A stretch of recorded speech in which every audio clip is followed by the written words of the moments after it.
Good evening to you. It is a decision that will affect schools and parents right across our region. The fight between a father from the Isle of Wight and his local authority over his decision to take his daughter on holiday during school time. Well, today judges at the Supreme Court heard evidence from both sides, as Emma Wilkinson reports. Well, the background to this case is that in both the Magistrates' Court and then the High Court, John Platt successfully argued that he hadn't broken the law by taking his daughter out of school in term time because her attendance over the rest of the school year had been above the threshold set by Isle of Wight Council. The judges in those courts said it was right to look at the wider picture of attendance. Well, today in the Supreme Court, judges have been considering what exactly constitutes regular attendance. John Platt and his legal team are arguing for one interpretation.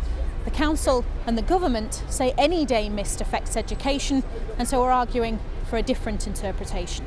We and the Secretary of State say it means attend at all times when attendance is required by the school, so that the offence is committed by any failure to attend during those times. I'm a little shell-shocked at how prepared they were just to accept that that's their argument. That a child who's a minute late to school on one day but attends on every other day, the parents have committed a criminal offence, and that's shocking. Well, while much of this case is about technicalities, John Platt says there is also a broader principle at stake here. Should the final say about a child's attendance at school lay with the parents or with the state? And there's also the issue of consistency. Some councils issue thousands of fines a year, others barely any. Most parents don't challenge fines because they think holidays outside of term time are so expensive, it's worth just paying. So many hope the outcome of this case will provide some clarity on those issues, but judges aren't expected to outline their decision for a number of months. Emma Wilkinson there. In other news, police have issued an alert following reports of two men acting suspiciously at Farnborough Airport. Witnesses say they saw men of a Middle Eastern appearance in bushes pointing to buildings across the airfield. Police investigating the death of a woman in Portsmouth say she died from stab wounds. The body of Nadine Burton was found on Toronto Road just before midnight on Saturday. Two women arrested are being questioned by officers.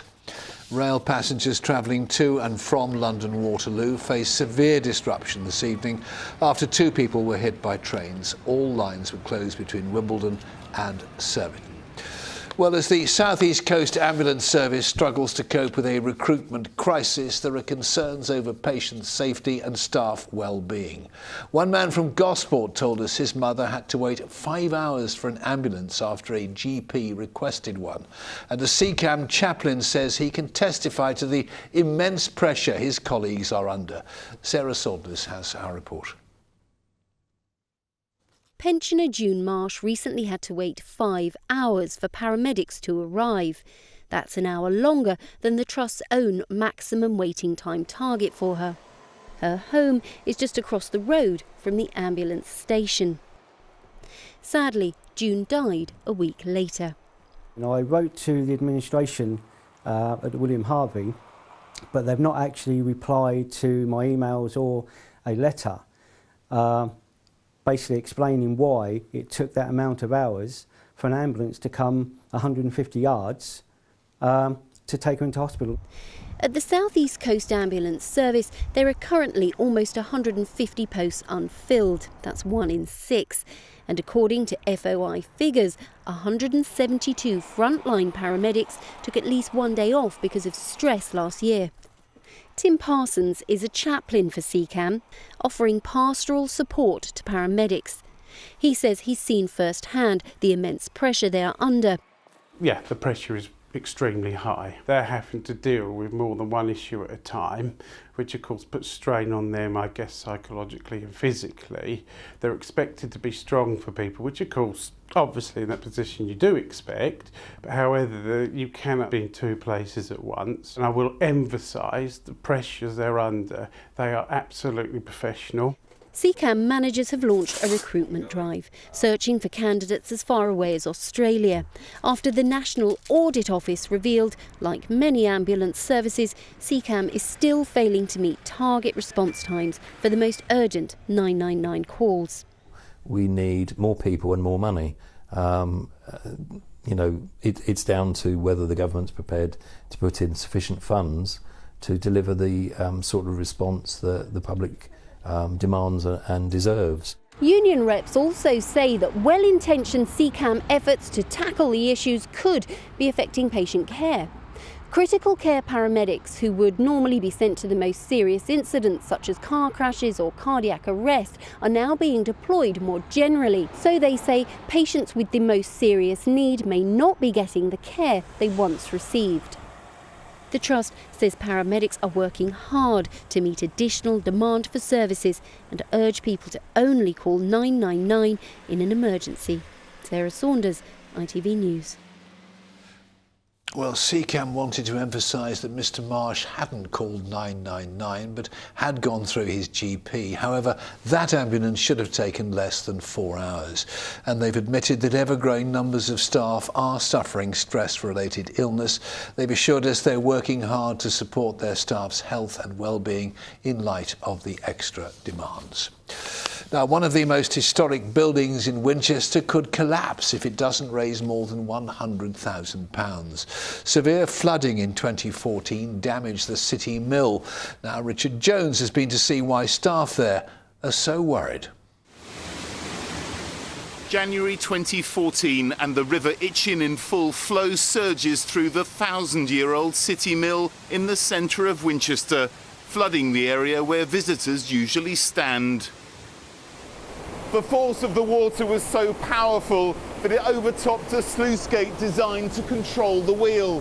That meant volunteers couldn't stop it, and it ran constantly for 3.5 months. So the wettest winter most of us can remember. The river's there. What happens here? So we were flooded for 3.5 months. The river level rose and it came up to about neck height in here. So what damage down here? I guess beams like this, problems here? So most of this material is medieval in origin, and it's now been found to have completely structurally failed and needs to be replaced. So what's holding this up now? We commissioned a series of surveys, and as a result we've had to put acro props in to keep the building standing. We now need to raise £125,000 to do this work as urgently as possible to try and keep the building open. So and without those? The building wouldn't stand. In terms of the force of nature, were you astonished by what you saw? Absolutely. Estimations are that there were 13 cubic tons of water passing through this building at any one moment. So, yeah, it was really scary.